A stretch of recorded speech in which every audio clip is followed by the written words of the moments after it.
nice lunch break and didn't waste any of your lunch foods, hopefully. So we're excited to move on with our day. Next up, we have our Alberta Ag 101, What is Grazing in the Field session.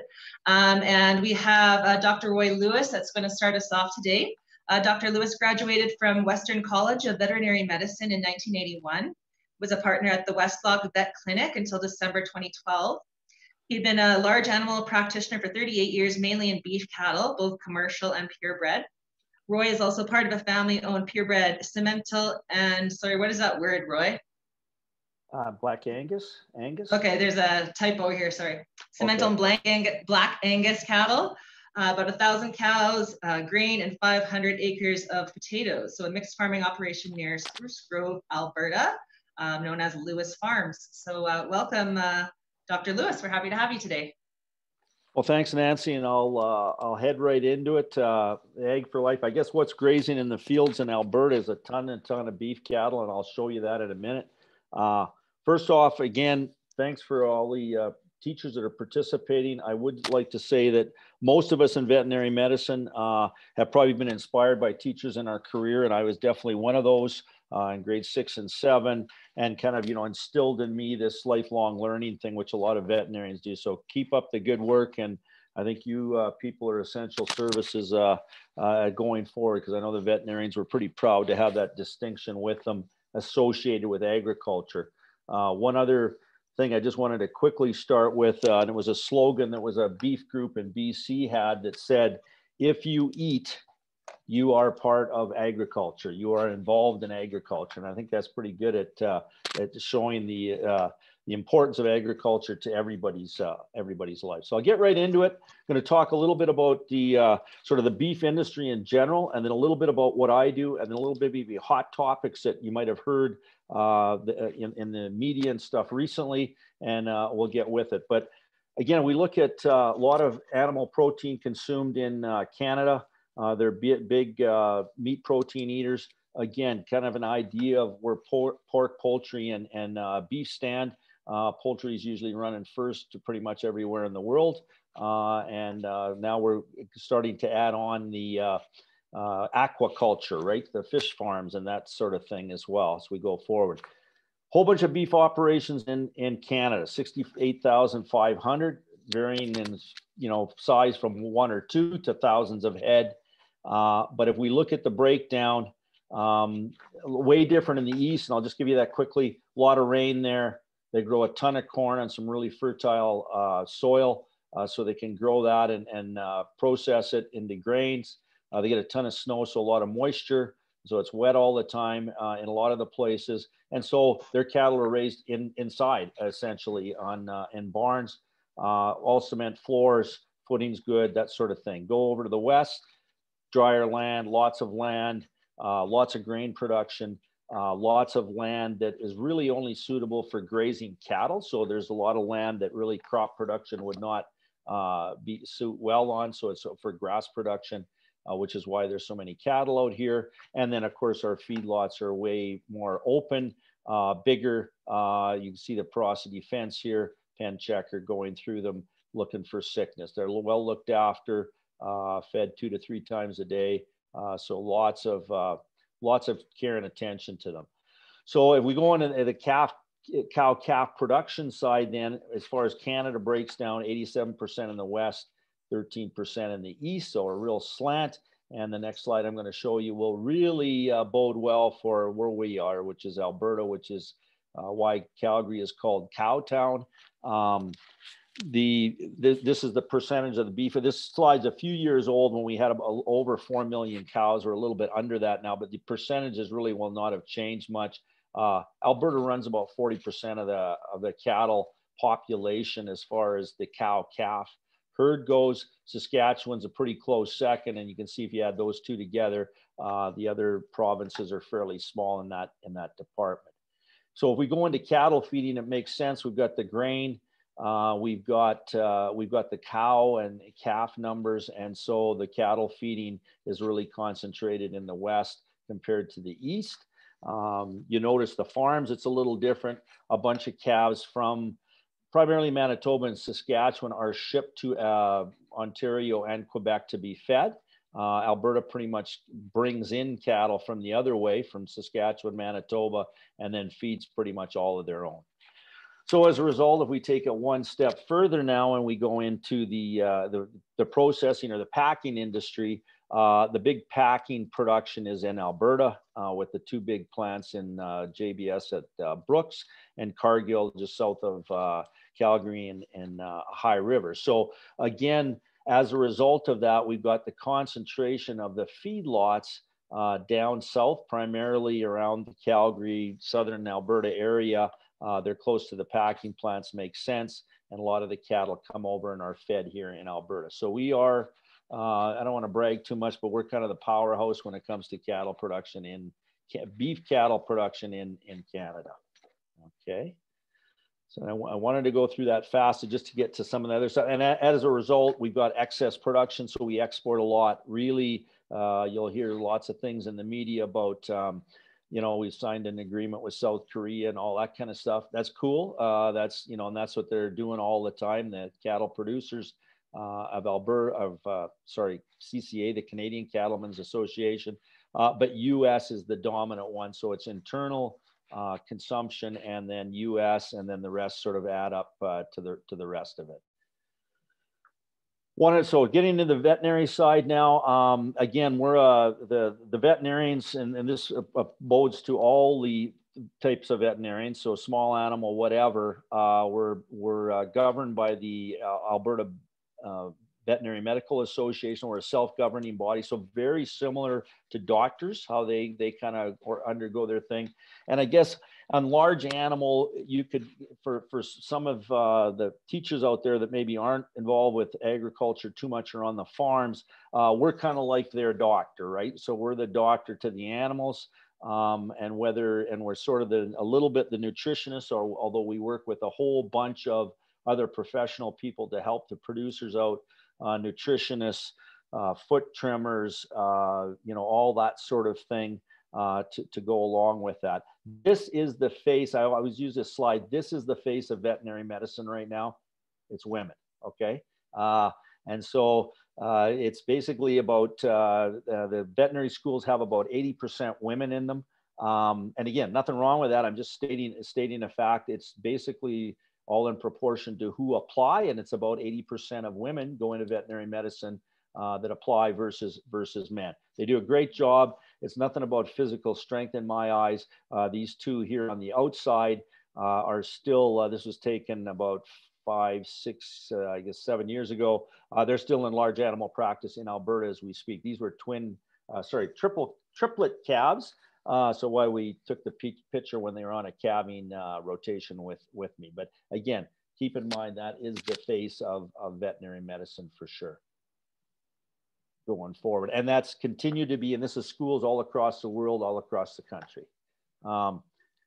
And then they also get the thing, well, I think, are they smarter than guys? Because that's why they get in. And again, it's still that ratio of who apply. And again, kudos to the teachers out there, because there are some sharp students that apply to get into veterinary medicine every year. Sorry. The cattle industry is, as I say, is export based. A lot of purebred stock. You know, we're the 11th largest beef producer, even though our cow herd is not huge, but we're a small country as far as population goes. So that's why we've got a lot of cattle and we export them. And so we're the 5th largest beef exporter. Okay. And really, if it's grain fed, so sort of what we call the high quality, the high marbled stuff, we're second only behind the US. So export of seed stock genetics. So that's the purebred cattle like you see here. Live stuff has kind of gone away a bit because we can export semen and embryos to be implanted into cattle in other countries. And so you know, there's a lot of that goes on as well that some of you may not be aware of. There's 3 really main beef cattle sectors in Alberta. One being the seed stock that I just mentioned. Second being the cow calves. So the basically commercial animals that are raised kind of the same way really as the seed stock, but they're not registered, and they take those calves and take them to weaning, which is usually at about 6 months of age. And then after the 6 months of age, they're usually, they can be fed it at home, or they can be taken to a feedlot, or they can take to a backgrounding area, which basically backgrounds the cattle and would pasture them the following year and then go on to a feedlot. And then there's the fed cattle, which is the ones you see in the bottom. One of the previous speakers mentioned about polled animals. Okay, so you can see if you look down to this feed bunk, these animals are all polled. This was horned. That is going away. The cattlemen have basically started to reduce the amount of horned animals, and so there's not the problems with them, and there's not the physical or surgical thing of taking those horns off. These are just tipped, which is what they do now. So it's minimum stress on the animal, and but the polled genetics are kind of winning at the end of the day here. So that's what's going forward. If we now break down, because this is one of the things that's real near and dear to my heart as a purebred industry, this is a list of the percentage. You can see on the axis on the left there, that's the percentage of registered animals in Canada. So Angus, the black and red Angus are relatively dominant. A few years ago, Simmental was ahead of them, so they've kind of gone back and forth. But worldwide, they're probably the most dominant breed now. Simmental is a continental breed. Second, and you can see it runs down the line. As a veterinarian, a couple things I used to always be, asked is what is your favorite breed? And of course, I would tell them whatever producer's place I'm on, whatever breed of cattle they have, that's my favorite breed. Okay, so because these, I guess the way I explain this is these breeds have been around here for quite a while. They all have something to offer. They've all stood the test of time, and so. There's been other breeds that came over from Europe that have gone away. I mean, they just didn't have what it took in the Canadian landscape and Canadian, basically weather conditions, geography, that sort of thing.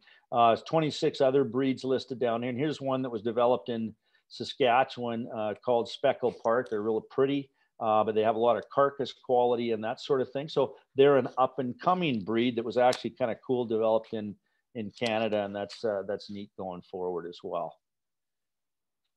Oh, and there's your rodeo bull there, Nancy, bucking bull there. So they also have rodeo stock produced. Again, that's a really niche market. There's some cool things. When we talk about animal welfare in the rodeos, these bulls, in my opinion, love to do what they do. The welfare ends up being really towards the cowboy. They're the crazy ones that want to ride them and do that sort of thing. Very seldom do you see these bulls get hurt, unless it's some sort of athletic injury, because they're true athletes. I'm just going to, just in the interest of time, I'll just kind of whip through this thing, but this is basically how all these sectors are connected. Okay, you've got the seed stock guys having bull sales, selling to the commercial guy who may sell his calves right to a feedlot, or he may sell them to a backgrounder, or again, there can be sort of similar to what they call about in the swine industry, the farrow to finish. There are some seed stock people that have commercial cattle that also raise them in a feedlot all at home on the same place. So you get every kind of mix and match for this type of thing. Oh, and I just wanted to mention, that's why I put this in. The Canadian cattle herd, and the other herds too are under a Canadian Cattle Identification Agency. So every animal that's marketed in Canada will have a unique ear tag that can trace it back to the herd of origin, and sometimes some of the places in between. So that's really good when it comes to disease management and that stuff. That was mandated by the Canadian Food Inspection Agency and the things that they do. I also wanted to say, and I'll say it right now before I forget, the large animal veterinarians and the small animal ones in the province also work in conjunction with the CFIA, so the Canadian Food Inspection Agency. That would be the federal veterinarians that do a lot of inspection, regulation, that sort of thing. And we also work in conjunction with the Alberta Ag Veterinarians, and there's a bunch of them there, and they monitor some provincially reportable diseases, and we work in conjunction. I'd like to say we work pretty cooperatively, and I think we do. And they've got certain regulations they have to uphold, and we work together with them. Just so you know how the whole thing kind of ties together. So we're back into Alberta again, and it's all about Alberta beef. So again, our main goal as veterinarians in the food animal sector is really to look after 2 or 3 things in my eyes. We're helping in any way we can to get more production for the producer, and that could be in the form of reproductive consultation. I'll just go into that in a minute. Secondly, I mean, we always are health. So I mean, it could be herd health in the sense of prevention of diseases. We all know about COVID-19 and how this vaccine may save our life. I think veterinarians invented the term years and years ago of herd immunity that you heard. And a lot of the vaccines we select always have efficacy of around, 80% and up typically. Some are maybe a little bit less than that. I mean, it's hard to know what this COVID one will be like. But the thing is, we're always science-based. The pharmaceutical companies we work with are always doing trials. You heard about the trials on COVID-19. Same thing in cattle, trials for efficacy, then safety. Is there any, adverse reactions, that sort of thing. So again, they're tried and true. They don't work all the time just because you can get overwhelming exposure, but we're involved in coming up with the protocols for these cattle to prevent health. And then the other thing is the animal welfare, which is involved with health. If we can treat and keep away from that, the animal welfare kind of comes along with that. And I'll show you that in a sec here too. Just looking, I've only got about 4 or 5 minutes left, I think, Nancy, something like that. Okay. Yeah. Again, finally into what I do. Maybe I didn't want to tell you, but anyway, we're dealing with a lot of the stuff we do the reproductive consultations. So we're pregnancy checking cows a lot, and then figuring out, what's the breeding rate, helping the producers get maximum conception rates. That's a bovine semen testing on the right. That's a lot of work we're done in that regard. So fertility testing. So we're sort of the fertility person for the farmers too, much that, with couples go, if they've got fertility problems, they go to a specialized doctor. And then we turn that into, we're also, again, the processing, overseeing the vaccination, and the other things that we do. It might be deworming, could be fly control, could be a lot of things. And at the same time, we're looking at that herd for other individual things that we may see to be a problem that may need to be looked at. Farmers, again, I just wanted to show you kind of a typical cow-calf operation early in the year, calving. I've got lots of straw here. They've actually got an area back in here where the calves can get by themselves if there's a storm. This is a sort of level of care that producers do to go to look after these calves, because that's their livelihood. Again, really salt of the earth kind of people. I'm really proud to work with these guys. They're hardworking, and I always say they should still tell their story more. That's what we need to hear out for the general public and the urbanite to kind of know what they do. Here's the cow herd in the background here. You can see with my cursor, they'll be calving out there. They'll be fed out there. They've got shelter, porosity fence. This particular young farmer is just bringing this calf into the barn. They like them to mother up and bond for about 24 hours and to warm up and stuff. It is winter. They've got these sleds that they pull along, but they also have to watch the maternal attitude of that cow, because what's great is they'll usually follow the sled right in, but you have to watch they don't over follow the sled in and get you. So this is a quiet cow, and he's was just showing me this. You can see she knows that's her calf, and she's coming forward into the barn. We talk about herd health management, and in large animal practice, we also talk about fire engine medicine, which is basically you have a problem, we come running, right? I mean, that's sort of the service we do. These are all prolapses, so different organs that have kind of come out of cows. This is the uterus, so the calf was in this and came out. This is a life-threatening thing for the cow, and we can go out and repair that. There's probably a good 80% chance that cow will go on to do quite well. These are other ones that aren't quite as serious, but definitely need attending to. And these are the other things that we, you know, there's obviously other things. Everybody wants to see a calf being born. I'll kind of end with that quickly here,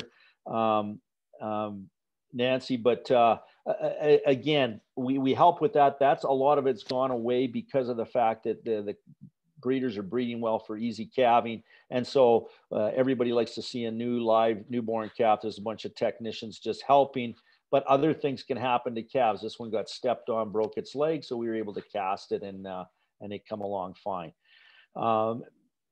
I knew I was going to run out of time here, but I've just got a couple slides on more of the painkillers. But anyway, the Canada has and this is nationwide now, codes of practice. They have it for all the species, and this is something that the producers really live and abide by. When they first came out of this, most of the producers do pretty much everything in here, and it's based on animal welfare. The other calf has this is why you have techs working for you. They do the other little TLC on this calf with the broken leg. The date is the date we want the cast off, so we don't want it going longer than that. I think I'll just skip to a couple things that are just in and I just wanted to end with this. This is what drug resistance looks like. These are Petri dishes with growth medium in them. You grow the bacteria. So this is and then you put an antibiotic disc in there and you see which one will work. Okay. So now this is in what we call in vitro. It may not be the exact same way in the animal, but it still gives us a really good guide that these two antibiotics will work well. If you see something like this, and this says MRSA with methicillin-resistant Staph aureus, this would be a human swab here. This is not good. This is what resistance looks like. That drug is not doing absolutely nothing.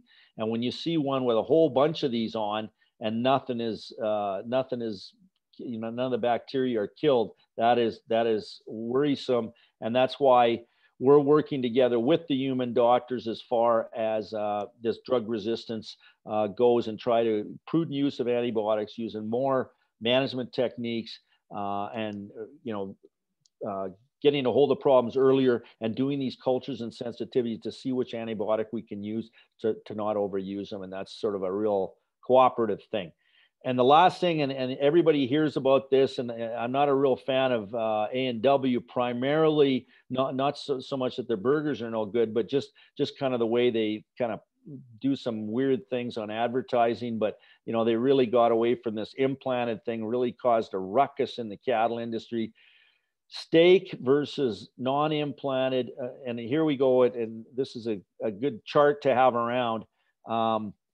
Nanograms of estrogen, nanograms a billionth of a gram, 2.6 in a 6-ounce steak. A 6-ounce steak that's implanted as 3.8, so 2.6 to 3.8. So it went up about half again, but it's nothing compared. And again, I'm not on any of these other foods.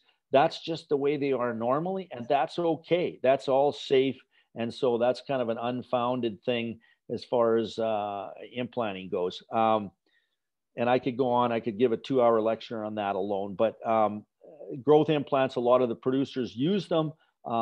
This little one here actually isn't really hormonal. It acts a little bit differently, but just gets more growth. And that's what we're about as well at the end of the day.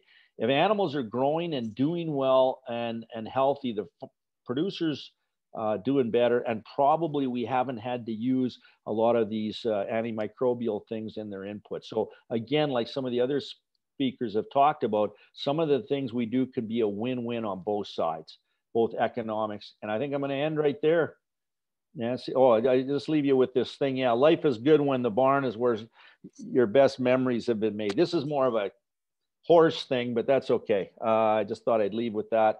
And that's it. My generic cow with the question mark for later. And I'll turn it back to you, Nancy. Thank you so much, Dr. Lewis. I know that was not a lot of time to try to cram in a whole bunch of great information. And yes, if we have questions, we'll catch up with you in the panel at the end of the day. Now we are going to hear from Dr. Kathleen Long.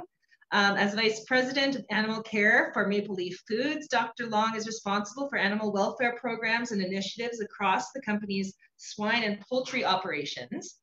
Dr. Long joined the company in 2013 as a poultry veterinarian, overseeing health and quality programs for broiler breeders, hatcheries, and broiler chickens, and is a diplomat of the American College of Poultry Veterinarians. So we're excited to have Dr. Long with us this afternoon as well. So take it away, Dr. Long. Wonderful. Can you hear me? Perfect. Okay, sorry. Zoom with two screens is sometimes finicky. Yeah. So anyway, thanks for that introduction, and I'm really happy to be able to speak with you today. Thank you for inviting me. Here's a brief overview of what I'll be speaking about. So the codes of practice and the animal care programs, advancements in animal care that we've been seeing more recently, a bit on the role of vets in animal care, and then educating the public about animal care, some resources that might be helpful to you. And I'm sure you've figured out by now there's a bit of a separation in what we're speaking about. Dr. Lewis spoke about cattle production, and I'm going to be focusing primarily on pork and poultry production, specifically chicken. So Dr. Lewis highlighted this already, but I wanted to reemphasize the codes of practice that we have in Canada and just how important those are. Like Dr. Lewis said, we have one for almost every species that we produce for food or fiber in Canada. And this program is really the envy of a lot of other countries because the codes of practice are developed universally, if that makes sense, that we've got a huge amount of input. There's multi-stakeholder groups, including a detailed scientific review committee that contribute to the development of the codes. And then the codes are broad-reaching in how they are expected to be followed. In some provinces, they're even incorporated by reference into legislation. So if there's ever a circumstance where it's a case of animal mistreatment or something like that, the code of practice will serve as the basis upon which you judge whether animals were treated with an acceptable level of care or not. So they're so important. The codes are designed to go through a major a major review every 10 years and revision, and then a minor review every 5 years. So the pig code is just partway through its 5-year review. So I've got a screenshot there of the 5-year summary report, and they're open for the public consultation right now. And if you want to see more, you can go to nfac.ca, which is who oversees the codes. So then the codes are taken and incorporated into national animal care programs for each of the different livestock areas. So for instance, I've got a snippet of the Chicken Farmers of Canada animal care program here. So this animal care program was updated to ensure that it incorporates all of the requirements that are in the code of practice. And then that program, the Chicken Farmers of Canada program, goes through what is called the Animal Care Assessment Framework process. So again, it's a multi-stakeholder, consensus-based process where they review the Chicken Farmers of Canada program and make sure that it fully meets the requirements of the code of practice. So there's sort of a double step there, or an additional step to make sure that there's a lot of rigor in upholding the code. And then these programs have very broad reach. So for supply managed organizations, or industries, which would be chicken and dairy, they have 100% compliance requirements for all of the farmers.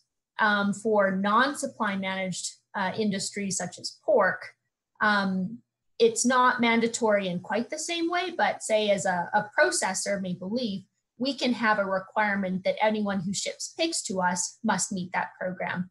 So even though it's not required the same as chicken or dairy, we can make sure it's required as a processor that all producers meet that. So then the two other programs I've got there, the Animal Care Assessment program for pork is the old one, and they are now transitioning into their new one, which is called Pig Care, which incorporates all the requirements of that code of practice. So I wanted to highlight a few advancements in animal care. The first one being loose sow housing. So I think if people go to the grocery store and you buy eggs, it's pretty easy to understand what cage-free or cage means. I mean, you can picture a cage, there's chickens in a cage. when you talk about this type of confinement housing for sows, people don't have as great an understanding, I don't think. So it's not talked about as much. But this is a huge advancement that's in the process of being implemented broadly across Canada. So like I mentioned, that pig code is open for consultation right now, but we anticipate that the code will establish a final deadline of the middle of 2029 for all pig producers in Canada to phase out gestation stalls. So in the top left, you can see I've got a graphic there. So in traditional sow housing, sows will be confined during farrowing to protect the piglets from injuries, and during the breeding stage. And then they're also confined in stalls during the gestation stage, which depending on the system is typically 78-ish days, depending how you break down the area where they are. When pigs are in those gestation stalls, they don't have anywhere near as much social interaction. They aren't able to exhibit all of the natural behaviors that they normally would. So there's some deficiencies in that type of housing. Below on the left is an example of a version of loose sow housing. So the sows are still confined for farrowing, again, to protect the piglets, and during breeding, but then after breeding, they are put into a loose sow housing environment. And that has different functional areas. You can see the picture on the top right. So there's resting areas, or bedrooms we call that. There's dunging areas, or where they'll pass manure. There's feeding areas. They're designed to prevent aggression. So overall, there's a lot more social interaction and ability to move around and express those behaviors they normally wouldn't in traditional gestation stalls. A couple of highlights, or I guess the list at the bottom right pertains to Maple Leaf system. So a couple of highlights there are that we have electronic sow feeders to minimize aggression at feeding, and environmental enrichments, which I'll show you in a minute. So I really wanted to highlight this because this is not a small thing for producers. This is, $1 million plus multi-million-dollar investment into their operation. So it's certainly worthwhile and something we should applaud them for making that transition to. So next I wanted to highlight some updates or some innovations in transportation. So almost universally, our animals are going to need to be transported at some point. And that poses a bit of a risk, especially in Canada, where we're dealing with not the best weather a lot of the time. So on the left, you can see that I've got some screenshots there of what we call SafeLight, which is our new digital transportation monitoring system. So there are wireless sensors in the chicken trailers that detect temperature and humidity, and those transmit to a trailer box, which is kind of like your home router or your home Wi-Fi hub. And then that transmits via cellular signal to relay those sensor information to a central monitoring system. So in the bottom left is the driver's output. So when the driver is helping with loading the trailer, they'll record a whole bunch of information like how densely the chickens are loaded, how many are on the trailer, what the weather conditions are. And then when they're on the road, with safety as a major consideration, there is a real-time readout showing whether the different areas of the trailer are in the green, yellow, or red zones based on the thresholds that we've set for temperature and humidity. So they might stop partway and say, that load's getting a little warm, I better open a tarp so that I can cool it off a bit. That then is also feeding through to our central system. So say somebody might be sitting at the plant and they know, okay, that trailer's in Red Deer, it's going to be here in 90 minutes, and it's, the condition is a little hotter than I want to see. So we're going to make a decision to expedite that load when it gets here. And it allows us that kind of planning and reaction time to minimize any adverse welfare outcomes. On the right is hydraulic lift deck trailers. So we've just finished replacing our internal fleet of trailers with these hydraulic lift decks. So instead of having ramps that the pigs have to go up and down in the trailers, there's just a flat deck that lifts up and down inside the trailer. So it makes it a lot less stressful for the pigs to go in and out.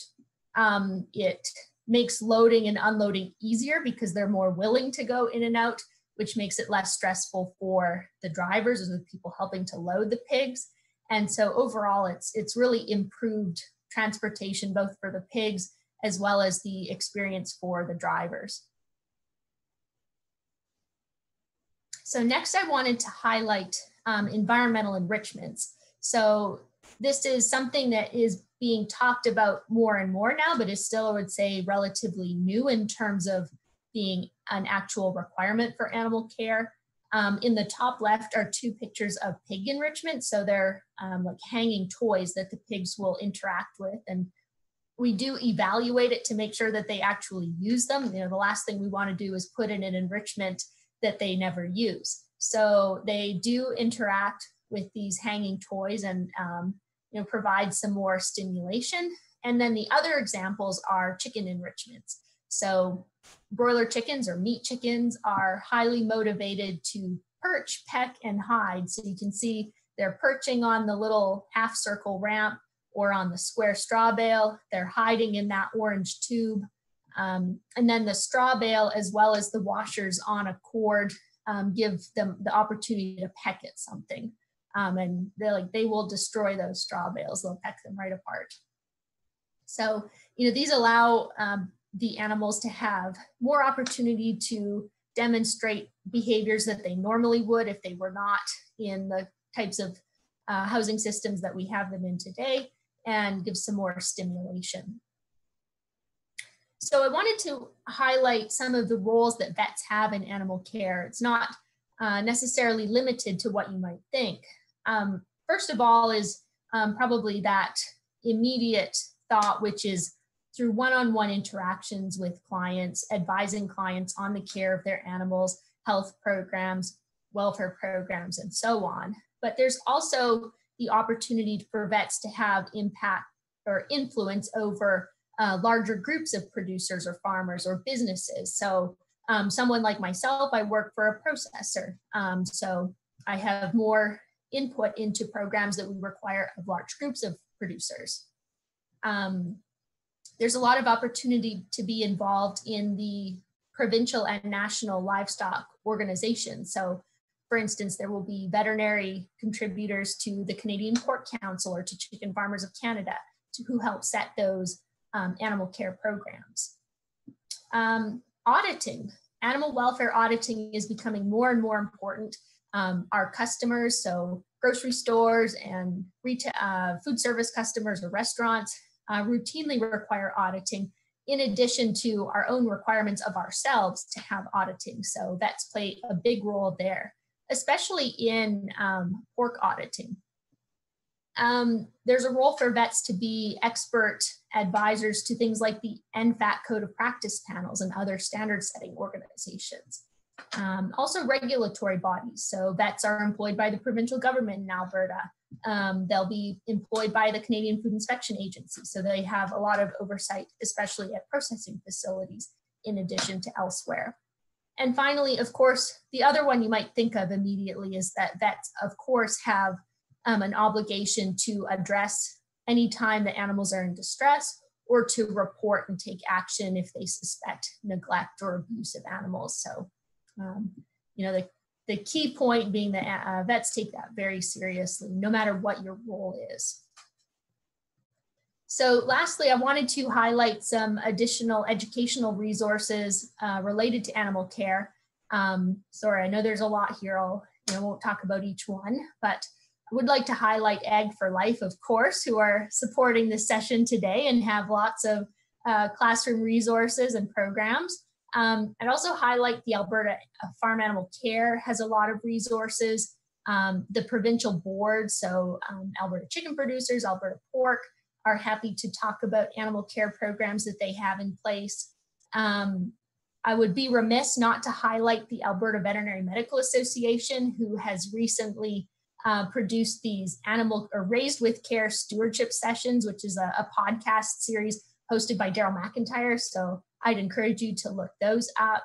And I want to highlight the Green Certificate program. So there's a whole bunch of animal agriculture related green certificate programs in addition to other agriculture areas. So that's a great way to formalize agriculture education for high school students if they want to do that.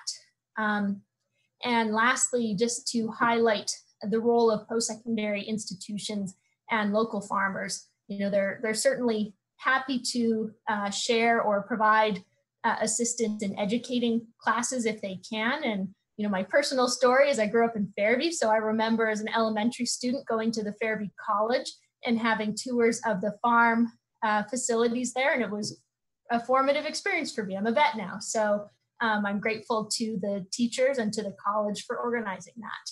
So with that, thank you very much for having me participate, and I guess we'll turn it over to the next speaker.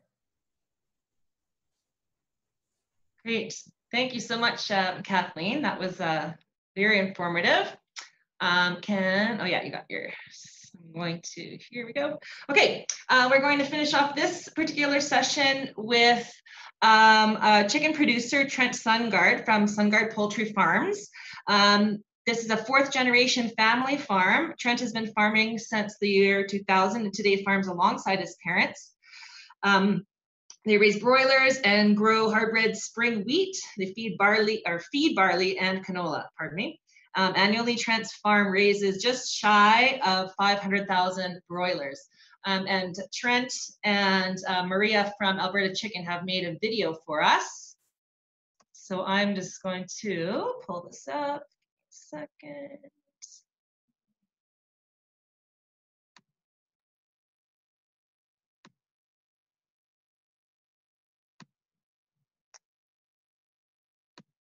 Hi, I'm Trent Sungard. I farm with my family east of Calgary, central Alberta. We produce chickens and wheat and barley and canola. When you come into my farmyard, you'll see grain bins. You'll have a designated place to park. You'll see signs alerting you to the attention of biosecurity and restricted access zones and places where you can go and places where we don't want you to be. And the reason we do that is because we need to look after the health and welfare of our animals. And although they're high performance race cars, almost is a good analogy, they still are sensitive and susceptible to outside challenges that perhaps they're not prepared for. So ever since I started walking the chicken barns when I was a young boy, we've seen incredible changes in our industry, in the chicken industry. And we've seen changes, very significant changes in our nutrition. We've seen massive changes in our ability to manage the environment in our chicken houses through microprocessors and computers and automation and controllers. And just the general understanding of ventilation and the ability to just build better, build smarter, and be wiser with our investment of time and our money. So these are big ventilation fans, and we use them primarily in the summertime when we have some challenges with heat. We need to keep our birds cool and the barn environment favorable for production and growth. We're battened down for the winter time. So fan covers cover the fan being exposed to the wind. East wind, we're completely exposed here. So east wind in wintertime in Alberta can be pretty bone chilling. So we put these fan covers on. We have insulated covers inside, and that's an effort to control and manage the barn temperature. So this is a solar collector. We take energy from the sun, especially in wintertime. That's the best time we're gonna get benefit from that. So the albedo from the sun reflects onto our solar wall with black, very high gain for solar energy.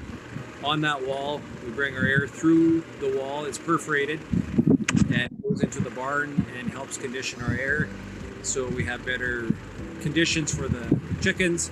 Also helps address our heating loss.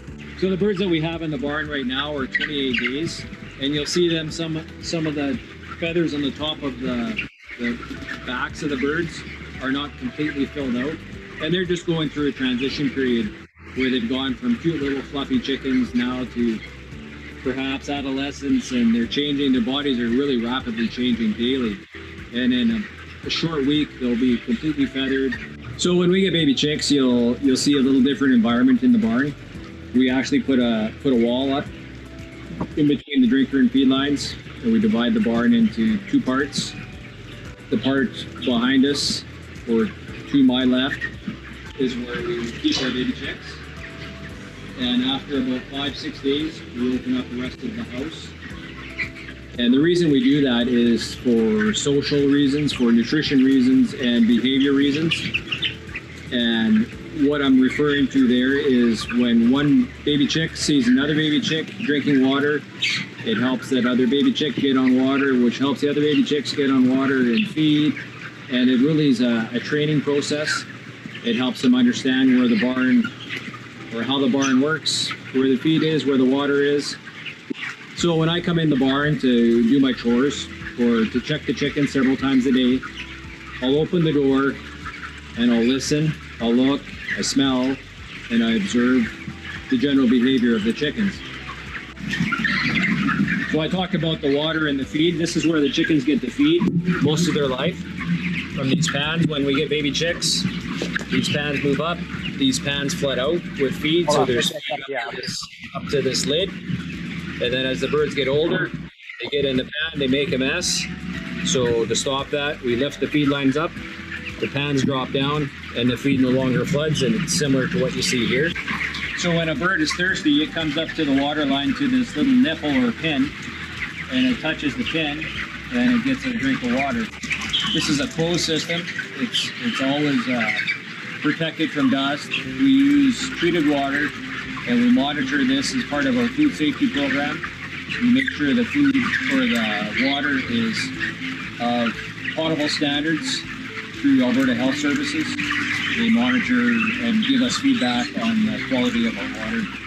As the bird ages, we lift the water line up, we increase the water pressure.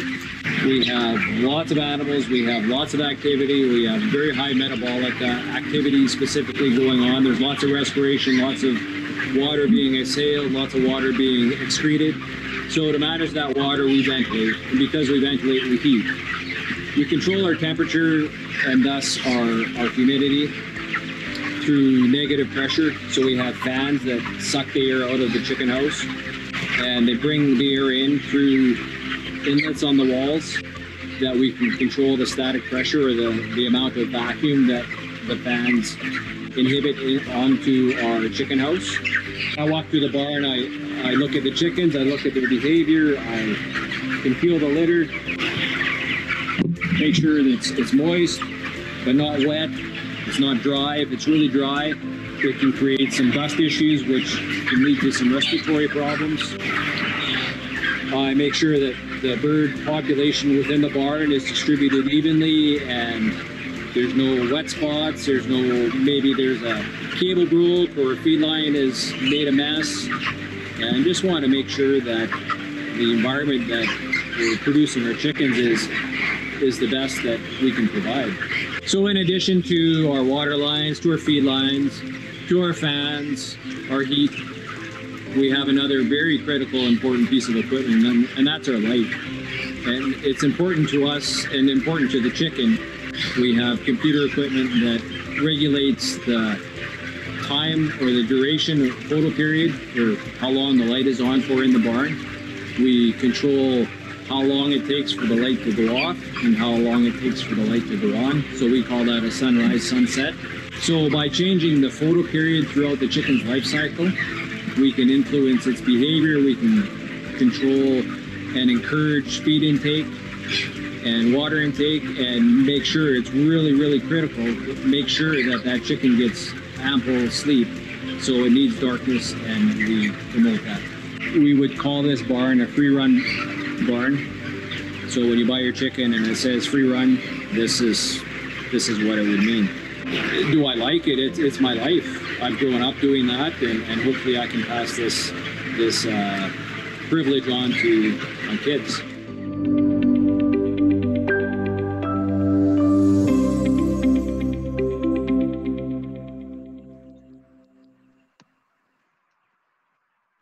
Great. So thank you very much, Trent and Maria, for putting that video together for us. Did you want to say hello, Trent, or did you want to wait until we come back to our Q&A? Oh, I got a video playing again.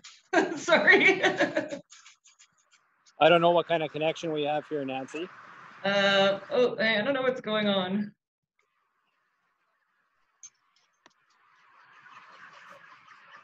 Hang on. There we go. Sorry, I had a video that started playing in the background for no reason. Okay, so if we have questions, we'll just have to wait and keep those for the Q&A at the end of the day if Trent is able to connect with us again. But yeah, thanks. That video was wonderful. We're going to move